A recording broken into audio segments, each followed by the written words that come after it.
মাওলানা সাদ কান্ধলভির অনুসারীদের বিশ্ব ইজতেমা শুরু হতে যাচ্ছে আগামীকাল। টঙ্গীর তুরাগ নদের তীরে আছেন শেষ মুহূর্তের প্রস্তুতি নিয়ে জানাতে আমাদের সহকর্মী আদিলুর রহমান যাচ্ছে তার কাছে। আদিল, এই মুহূর্তে শেষ মুহূর্তের প্রস্তুতি আপনি কেমন দেখছেন?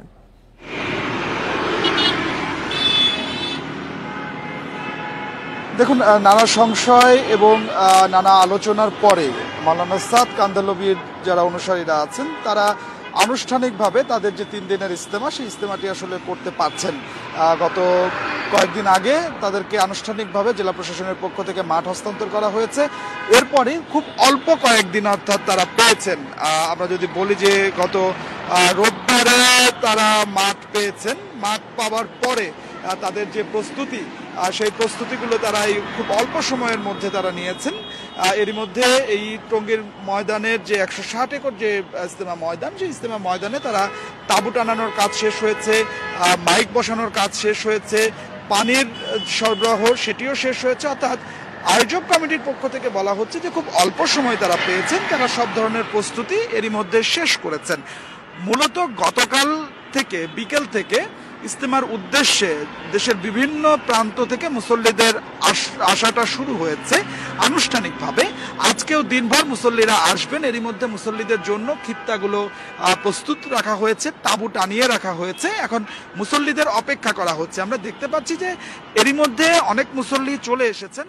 দেশের মুসল্লিরা যেমনি এসেছেন তেমনি বিদেশি মুসল্লি যারা আছেন তারাও এসেছেন। আমরা আয়োজক কমিটির কাছ থেকে যে তথ্য পাচ্ছি যে এখন পর্যন্ত ভারত থেকে বিদেশি মুসল্লি এসেছেন, পাকিস্তান থেকে বিদেশি মুসল্লি এসেছেন, মালয়েশিয়া থেকে বিদেশি মুসল্লি এসেছেন, এরকম অনেকগুলো দেশ থেকে বিদেশি মুসল্লি এসেছেন। এবং সাদ কান্ধলভির অনুসারীরা তারা ধারণা করছেন যে তাদের যে পর্বটি, সেই পর্বে প্রায় 10,000 বিদেশি মুসল্লি এবার অংশগ্রহণ করবে। এবং এবারই প্রথম বিশ্ব ইজতেমা হচ্ছে শবে বরাতের যে বরকতময় রজনী, সেই বরকতময় রজনীর আসলে শবে বরাতটি ইজতেমাটি শুরু হচ্ছে।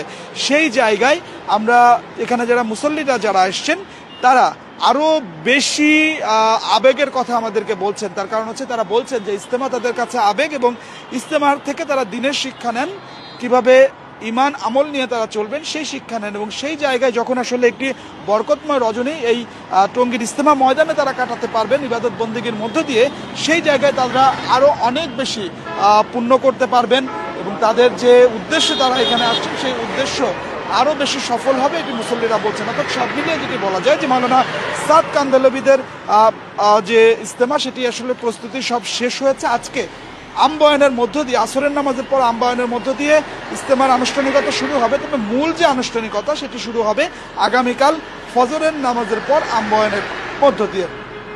তো আমার কাছে টঙ্গীর ইজতেমা ময়দান থেকে এটি ছিল এখনকার সবশেষ। ইজতেমার তৃতীয় ধাপের আয়োজনের পূর্ব প্রস্তুতি নিয়ে জানাচ্ছিলেন আমাদের সহকর্মী আদিলুর রহমান।